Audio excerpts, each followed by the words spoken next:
Okay, guys, we are back with another one, and this one, believe me, you're going to enjoy. Believe me, you're going to enjoy. So, I came across this video on YouTube, and mm, it it let's just take a look. Let's just take a bite, a little bite. An all-boys netball team is allowed to compete against an all-girls I did she say nipple? I don't know, man. team for the state title. Now, the all-boys team wins every match, running up huge score lines, including a 30-goal victory in the grand final. All the while, parents watch on. They're angry, but they're powerless from the sidelines. Now, it all sounds like a bit of fiction, doesn't it? A Hollywood movie. That's exactly what happened at the Queensland Netball Titles earlier this week, where the all-male Queensland Suns Netball. blitzed their all-female competitors to be crowned the Queensland Under-18 State Champions. Now, it's been labelled crazy and unfair, but Netball Queensland is refusing to apologise. For her reaction, I want to bring co-founder of Save Women's Sport Australasia, Catherine Deves.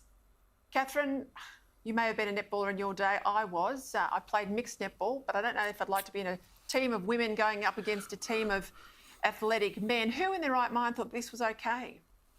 Well, look, I was a field hockey player, but what I'd like to say is that when Netball Australia says this is all about inclusion, who's being included here? Because it's certainly not the women and girls. They're being excluded. They're being expected to yet again sacrifice their sports to make sure that men and boys feel included and men and boys feel good about themselves. I mean, it's absolutely outrageous, and I'm not surprised that the parents are absolutely furious about this. Wait. She said again. So is this kind of like a trend in Australia or something that's going on? But like realistically, guys, the fact is, like, men are physically stronger, men are physically more agile, men are physically more suited for sports than women. That's just the way it is. All this, inclusion that, and this argument only came up because of, I believe, the argument on the transgender people in sports. I mean, they said there's no advantage, or in sports there's always an advantage or disadvantage. But that's the premise of sport. It's your natural God-given ability to participate.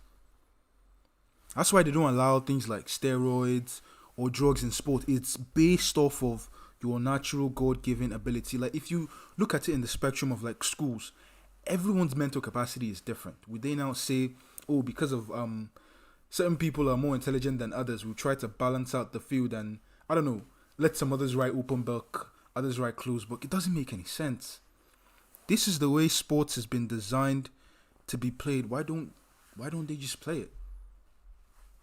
And I am sure that if the girls were asked privately, they would also be very unhappy with what's happening here. Yeah, you're referring to a statement by the Netball Queensland CEO, Catherine Clark. I'll put it up on the screen for people. She said that we stand by the decision to choose inclusion over exclusion. Let's judge the decision in 12 months' time and see how many boys and men's team we have. Because if we can't, you can't be it if you, you can't see it if you can't be it. Now, I've no issue if there's a male competition, but why would you have a state competition that's predominantly always been women and suddenly bring the blokes in and have the blokes win the grand final 30 goals to the women's team? It's shocking that, I mean, it says a lot when it's their first game. It says a lot when it's their first season and they win the state championship. Like, I mean, it does say quite a bit. Doesn't seem fair to me. No, when we watch women's sports, we want to see the best women and girls that the world has to offer. We don't want to see men and boys taking up space on the netball court or on the podium. And frankly, I'd like to say to these boys, they should have forfeited. I mean, if they wanted to play netball, they should have done what women and girls have always historically done over the years and decades and centuries of fighting for equality, for access to sporting opportunities. And we've gotten out there, we've done the recruiting, we've done the fundraising, we've built our own leagues, and here you have these boys going, oh, I want to be included So I'm just going to jump on in with the women, and I don't care about their right to fair competition, don't care about their right to safety. I'm just going to play. So yet again, we're seeing male entitlement, a lovely example of it here from Netball Australia. Yeah, and of course, women have fought for a long time in AFL to get a women's league up. I mean, if this sort of decision stands, you'd be putting men into the women's AFL league, even though there is already a men's AFL league, and you're taking the cause of women's sport back by decades. I would have got another issue. The International Olympic Committee, they've delayed the release of the new transgender guidelines until next year due, they say, to an apparent conflicting opinion. But the IOC's Medical and Science Director, Dr. Richard Budgett, has reassured athletes that the guidelines will prioritise both inclusion and the avoidance of harm. How is it possible to do that if you're going to have biological male athletes again compete against women? Well, you can't. Quite frankly, as I've said, when you have inclusion of men and boys, or men and boys with a special self-declared identity, women and girls lose out. Now, if you look at the principles of sport, fair competition, player safety and welfare and inclusion, you cannot equally balance those. And what the IOC are doing here is they're yet again going to prioritise inclusion, and they're going to put the burden of giving up fair competition and safety on women. So it's completely outrageous, and they should just face up to the fact that they are prioritising the inclusion of males and admit it, instead of pretending that they're trying to be fair to everybody, because they're not. Yeah, like I have to agree with her there. Like, they're not being fair to everyone.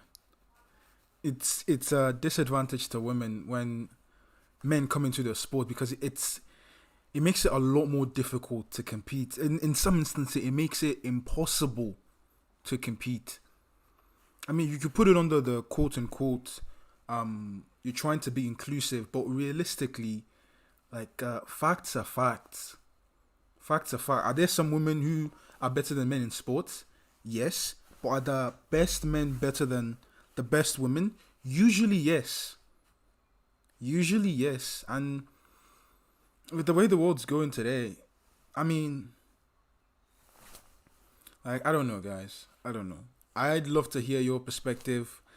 If you could drop it down in the comments below, let's have a discussion.